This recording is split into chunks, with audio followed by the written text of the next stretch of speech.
Pour ajouter une courbe de tendance à votre série de points, sélectionnez tout d'abord votre graphique. Avec Excel 2013, sous l'onglet Création, appuyez sur le bouton Ajouter un élément graphique, puis choisissez l'onglet Courbe de tendance.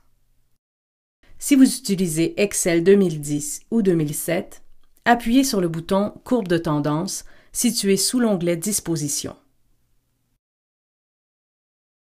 Bien qu'il soit possible de choisir directement, par exemple, la courbe de tendance linéaire ou exponentielle, choisissez Autres options de la courbe de tendance afin de pouvoir la personnaliser pleinement.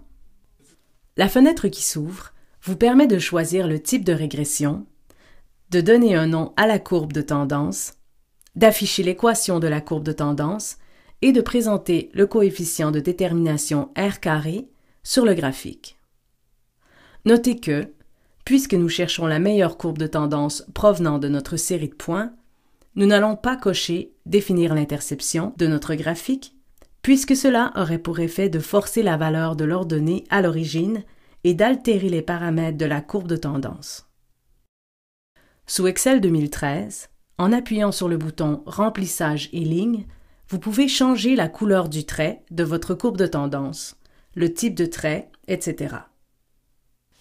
Avec Excel 2010 ou 2007, il est possible d'effectuer les mêmes opérations sous l'onglet Couleur du trait, Style de trait, etc. Pour afficher votre courbe de tendance, appuyez sur le bouton Fermer.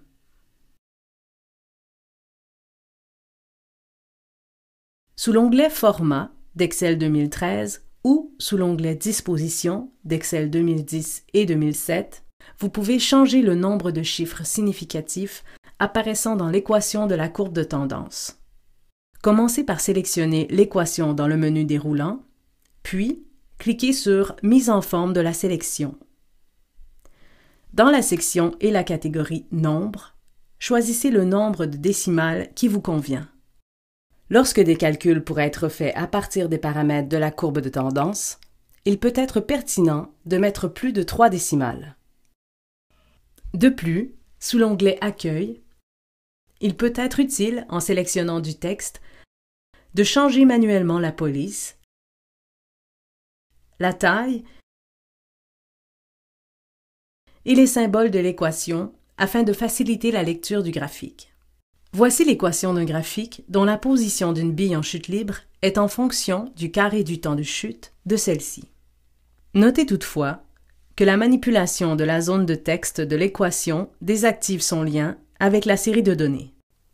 Pour que votre équation soit liée de nouveau à vos données, vous pouvez sélectionner et effacer soit l'équation, soit la courbe de tendance, puis recommencer les étapes que nous avons vues précédemment dans le but de la faire apparaître à nouveau. Par défaut, la courbe de tendance ne croise pas toujours l'axe des ordonnées, puisqu'elle est tracée à partir du premier point de la série. Si vous voulez prolonger votre courbe de tendance, pour visualiser l'ordonnée à l'origine, sélectionnez la courbe de tendance dans le menu déroulant, puis appuyez sur Mise en forme de la sélection.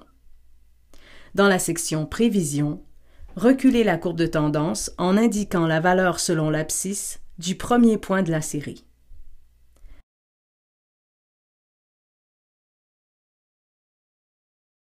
Cette valeur doit avoir le plus grand nombre de chiffres significatifs possible afin de croiser l'axe des ordonnées.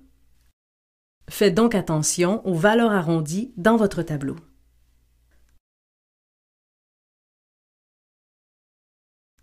Pour ajouter une courbe de tendance à une autre série de données, sélectionnez la nouvelle série de points dans le menu déroulant de la section Sélection active, puis répétez la procédure vue dans cette vidéo explicative.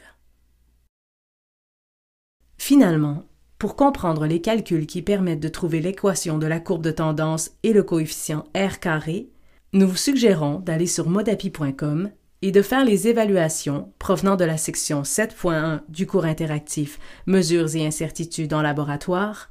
Elles contiennent de la théorie et des exercices aléatoires autocorrigés.